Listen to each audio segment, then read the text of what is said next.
Welcome to the fungus video. It's one of my favorite topics.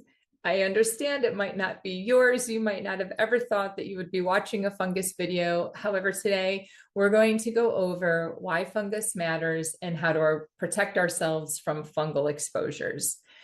Whether you realize it or not, this is impacting you every single day. We are exposed and encounter mold every single time we breathe. And so let's talk a little bit about why this matters. First of all, what is fungus? We can think of it as an overarching category of a specific type of organism, usually single cell, but it can be multinucleate as well. The main characteristic of these type of organisms is that they grow on, or they live by decomposing and absorbing organic material. Things like mushroom, mold, mildew, smuts. I also include slime mold in this, even though slime mold is its own unique category. It's not a plant, a fungus, or an animal. It's sort of a combination of all three, especially depending on where it is in its life cycle. However, because it does have mold-like characteristics, the body recognizes it as a mold. And it can be incredibly difficult to find and treat in the body because of the way that it morphs throughout its life cycle. The other one there is oomocytes, which is basically waterborne fungus. There are roughly 6 million different species. The thing that we want to concern ourselves with, though, is the type of fungus that we're exposed to symbiotic, beneficial to the body? Is it working along with us? Or is it parasitic or pathological in nature? When fungus is parasitic or pathological, it can do so much damage. Now, why is it so dangerous? Why is this something that I'm so passionate about? First of all, because it's explicitly mentioned in scripture. That's right. The Creator takes a lot of time to make sure that we know what this stuff does and how to take care of it. Let's just look at a couple different references in scriptures. Here we have two different passages where the Creator tells us, hey, if you guys go off the rails and start acting crazy and doing things that you know you're not supposed to do, one of the consequences is going to be mold and mildew. This doesn't mean that every single mold and fungal illness that we have is related to some sort of disobedience or moral issue. Oftentimes, it's just because of the environment that we live in. However, it is something that the Creator uses as a corrective measure to get our attention about something. If He has determined that it's important for us to know about and be aware of, then we should take that seriously. And in fact, there are 2 whole chapters in the Bible that teach the priests, who were kind of like doctors in their day, how to recognize, treat, and then declare something free of mold. We don't have any scriptures specifically about bacteria or virus. We have a couple references to parasites. I believe that's because fungus happens to be the main culprit when we're dealing with things that are negatively impacting our health from a microscopic or microbe position. That doesn't mean that there aren't a lot of dangerous bacteria and parasites out there. However, I do believe that fungus is generally the primary concern for human health.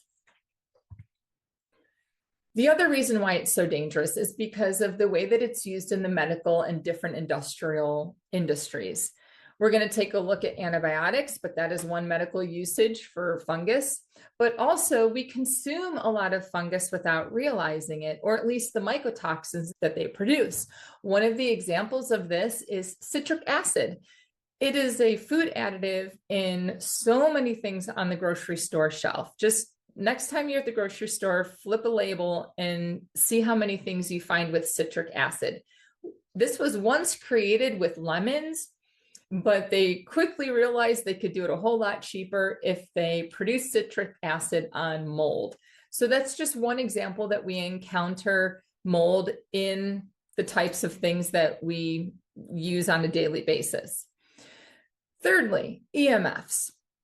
Electromagnetic frequencies. Now, everything has an electromagnetic frequency. What we're talking about in this particular section are the harmful man-made electromagnetic frequencies that come from things like cell phones, Wi-Fi routers, 5G towers, electricity. In Germany, they did this really amazing experiment where they took two petri dishes that they cultured with fungus. They took one of those petri dishes and they put it in a high EMF environment, exposed to wireless routers, cell phone signals, all of those fun things. And then they took the other petri dish and they put it in a Faraday cage, which protected it from any kind of exposure to harmful electromagnetic frequencies. After some time, when they extracted the mold toxins, they found that the toxicity of the EMF exposed fungus was 600% more dangerous than the regular non-EMF exposed fungus. This is one reason why when we look back 100 years ago, we know that fungus was an issue. However, today it's like mold illness is just exploding. Well, so is our exposure to EMFs. Think about when you're in your house. If you have an area in your house, like a framing or some moisture under the flooring, and then you have all of the exposure to the electromagnetic frequencies that men produce nowadays, it's going to make even a small amount of mold that you might typically have been able to handle before so much more toxic to the body. And lastly, we have things like chronic iron overload. Fungus in the body actually consumes iron. And so when we have a lot of excess iron, we give it a lot of things to fuel itself with. Methylation dysfunction, and then just an overall increase of toxic burden that we are all walking around with, make it much more difficult for our bodies to be able to handle, recognize, kill off, and detox from the fungus that we're exposed to every day. A lot of people, when they're using antibiotics, don't realize that they're actually using a mycotoxin. Mycotoxins are the toxins that fungus produces. When they are bad for the body and we don't want to be exposed to them, we call them mycotoxins. When they're useful in a pharmaceutical setting, we call them antibiotics. They're the same substance. We're just using them in one way and calling it an antibiotic because nobody wants to go to the pharmacy and pick up their mycotoxin. There is a time and place for antibiotic usage. However, we need to understand that every time we take an antibiotic, we're consuming a mycotoxin.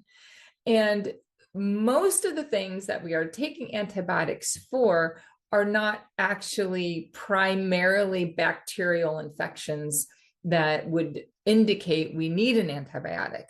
Oftentimes, there might be the presence of bacteria. However, the primary infection is fungus. And so what happens is that a doctor will prescribe an antibiotic for something that's really fungal in nature. That antibiotic might work on this particular type of fungus. However, it's not being treated in the way that it really should be treated. And we end up using antibiotics for things that we just simply don't need them for, which of course you all know causes major problems for everybody. This was a fun little article that I discovered. Frankenfungus armed with venom toxins could join the war against malaria. Now, those of you who are already clients of the clinic know that we work a lot with engineered pathogens. We know that they're taking one type of pathogen and adding another one to it to create something different. And we see this exactly happening with fungus. And so this is another reason why we need to be aware of our fungal exposure, is because of the way that different funguses are being introduced into our environment that are not natural. Our body doesn't have the defenses against them. Fungal infections are a huge global pandemic, and we're going to take a look at some of the things that the CDC is trying to do in regards to fungal infections. However, this is just one example of an article. They are very easy to find. Deadly fungi are the newest emerging microbe threat all over the world. And I would say not new. I think that they're just now starting to catch on to how important this particular microbe is. And that leads us to the CDC. Every year, the CDC has a Think Fungus Save Lives Week. In 2025, it was back in September where they produced all of this documentation, social media strategies to try to educate doctors on fungus. And this is what they have found, that the global mortality rates are incredibly high, and yet they are also dramatically underreported. Why? Because fungal infections are so commonly misdiagnosed. The people that we see here at the clinic have often spent years and thousands, sometimes hundred thousands of dollars trying to figure out what's wrong with them. And no doctor has ever been able to identify fungus as the root cause of their many health problems. So being misdiagnosed is really across the board. And I believe if we truly understood the role of fungus in our health and it was properly identified by doctors, that the statistics would be so much higher. The other reason why the CDC is particularly worried about this is because of the way that antibiotics are being overused as a result of misdiagnosis. So what are the symptoms of mold exposure? Basically, anything that you're feeling that's not comfortable or that you know something is wrong, you could potentially attribute to fungus. It affects every single organ, tissue, and system in the body, depending on where it is and maybe an area of weakness that you already have. When we look at fungus, it can cause things like headaches, depression, schizophrenia, bipolar. Anytime there's inflammation in the brain, it's going to change our personality. It's going to affect our hormones. When we're thinking about respiration, difficulty breathing, wheezing, coughing, asthma, digestive issues, IBS, Crohn's, cancers, fibromyalgia, MS symptoms are often related to mold. Anything skin related, rashes, eczema, psoriasis, the list goes on. There really isn't anything that we can experience negatively with our health that mold can't do. Does that mean that everything we experience is a result of fungus? No. However, there is no limitation really to the systems in the body that fungus can adversely affect.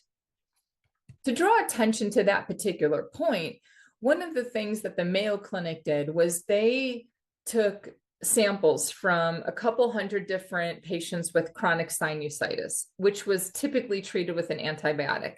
And when they cultured all of those samples, they found that 96% of all of chronic sinusitis was related to fungus and not bacterial at all. Now, this was done back in 1999, and the effort then was to try to educate practitioners to say, hey, instead of giving antibiotics for sinusitis, let's start them on a good antifungal protocol. But I bet that there's nobody that's listening to me who's gone into the doctor with chronic sinusitis and walked out with an antifungal prescription, because the medical field is so slow in catching up with research. And then to make things even a little bit scarier, there are certain types of fungus and parasites that cross the blood-brain barrier. It can actually start to change the behavior of their hosts. Now, this is a story about ants, and there are a lot of sci-fi movies and TV shows that are based off of this idea of getting an infection and having a fungus take over your brain. Now, I'm not saying that that is a real risk here. However, it is important for us to understand that when we are chronically impacted by fungus, it does create less of a desire and maybe less resistance or commitment to making the changes that we need to combat that particular exposure. Fungus also can start to create personality changes. We have something called mold rage, for example.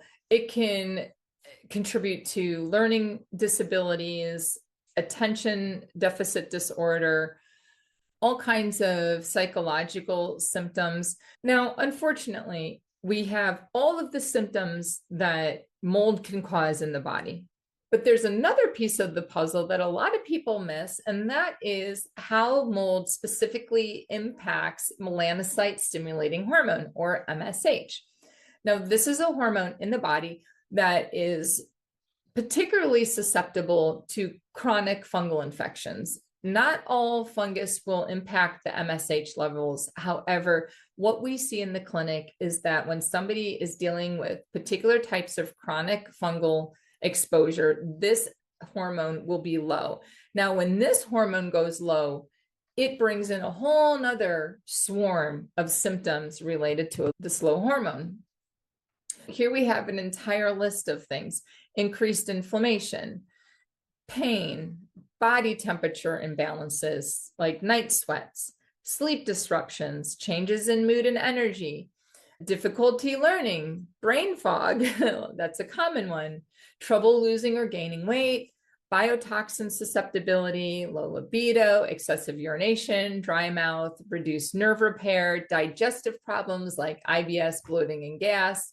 I know it kind of sounds like a pharmaceutical commercial, but it's not. This is what happens when your MSH goes low. And this can go low if you have a chronic fungal exposure. Another couple of things that are important to know about mold is that you might be genetically predispositioned to either not recognize mold as a toxin in the body or something dangerous, or you might be suffering from a gene mutation where you can't process toxins. The metabolic detoxing pathways are messed up.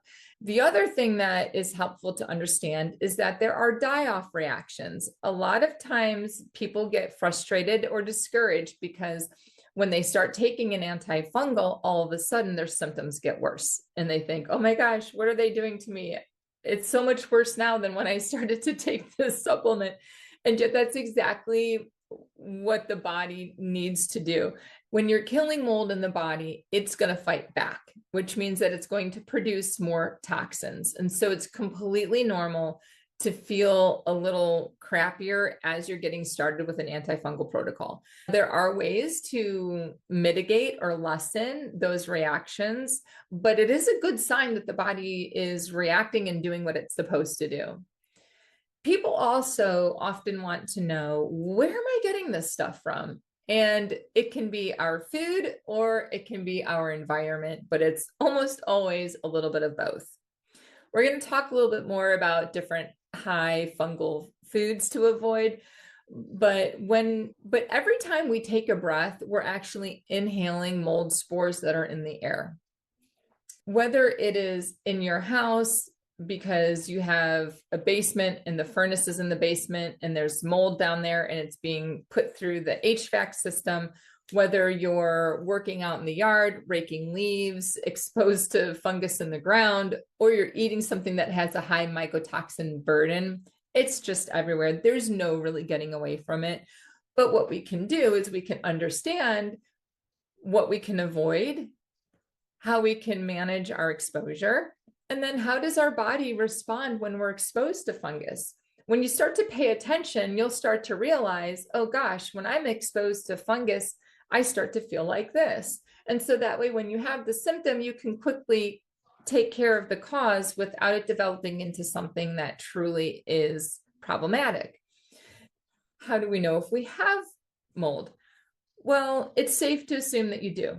I've never tested anybody that doesn't. It's just part of our environment. It's just in our bodies. It really depends on how well is our immune system at being able to recognize and fight it off on its own. Now, if we think about medical testing, there are a couple different ways that medical doctors will look for mold.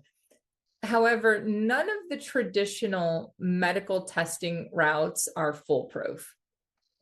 And many times they don't see it because mold is a little insidious. It can be hard to find. It doesn't always come out through the urine. It's not always going to be a mold that's culturable. And so there are a lot of limitations when it comes to lab testing for mold. At the clinic, we prefer to use bioenergetic resonance testing or muscle testing to really give the body an opportunity to identify that there's a fungal exposure that might not be picked up in your traditional medical type testing. If you're curious about your home and you want to test to see if you've got an unhealthy amount of mold spores in the air, you can get one of the Petri dishes that they sell on places like Amazon. And if there are certain types of mold in the environment, they will grow in those Petri dishes. It's a great way to just kind of know very quickly what it is that you're dealing with. However, because there are 6 million species of mold, and these little Petri dishes are only fabricated to culture the most common, even if that test becomes clear, you might still have mold in your environment. However, it's a great place to start. It's so important to know how to kill and detoxify fungus. A lot of people that come to the clinic will tell me, well, I've already done an antifungal protocol. And yet I come to find out that they've really only done a good detox. They haven't actually tried or been put on something that's actively killing the mold. And we need to be able to do both. Some of the things that we use are powerful herbs. That is our number one go-to antifungal protocol. And this goes back to scripture because the Creator told us that the leaves of the trees are for the healing of the nations. We see so many beneficial plants for fungal exposure. There's a principle in herb or plant medicine that teaches us that wherever there is something toxic in the environment, the Creator has also placed the remedy for it there, which really is kind of cool because when we look at a lot of the antifungals, the really powerful herbs, they almost exclusively come from places like the rainforest where the humidity creates so much fungus. And so right where you have a high fungal environment, you have some of the most potent antifungals. Isn't the Creator amazing? I love that. We also use essential oils, especially topically. And then in addition to those two things, we can offer peptides. Something like thymosin alpha-1 is great. Red light therapy, the ATB laser, some pulse electromagnetic frequencies, and Rife, similar types of frequency-based modalities are often helpful. However, it's rare that we're able to fully address a fungal issue without using the herbs. We can also use vitamin C, glutathione. Activated charcoal is great for your die-off reactions, but you can't take that at the same time as you take your herbs. You have to take that later so you don't bind the herbs. Some IV therapy using ozone and enzyme cleansers are also other things that we can help for our bodies and our environment. So if you want to keep learning, these are some helpful resources that you can explore this topic a little bit more on your own. In closing, let's just take a look at a few things that we need to be aware of that are high mycotoxin or fungus violators. Corn. If you do corn, please make sure it's non-GMO, but avoid it as much as you can. High fructose corn syrup is really high in mycotoxins. So watch out for your corn, your sugar, peanuts, bananas, coffee and teas, oats, different kinds of grains. Those are very common to be high mycotoxin foods. However, we also have to pay attention to our coffee makers, our water and ice dispensers, the things that we use on a daily basis that have any kind of water flowing through them are breeding ground for mildew. And so a lot of times, these are the systems or these are the points of exposure that we don't really think of. Of course, our mattresses and pillows, very important to change those within a reasonable amount of time. If you suspect or you can see mold, please call a remediator, someone who is specifically trained to be able to remove that from your environment. And under no circumstances should you ever use bleach on mold. It might look like you've gotten rid of it because the bleach bleaches the mold and mildew, but the roots go way, way down into the material that it's growing on, and it can make it so much worse. It actually makes mold more toxic. So please, no bleach. There are other products that are actually good for cleaning mold. One of them is Benefect. Anything that's using enzymes is going to be good at breaking some of that stuff down. We also use a lot of ozone generators, and there are two there that you can reach out to. This entire presentation is really about educating you as to what your exposure is, what mold does in the body, and then managing our exposure, because we're never going to fully get away from it. We're never going to be able to avoid it altogether. But if you are aware and you have some tools to combat it, and you're in touch with your body and you start to realize what fungus does to you and your system, you can give yourself the opportunity to live in a highly toxic fungal environment and yet still enjoy good health. I hope this has been helpful. Reach out if you need help managing your mold.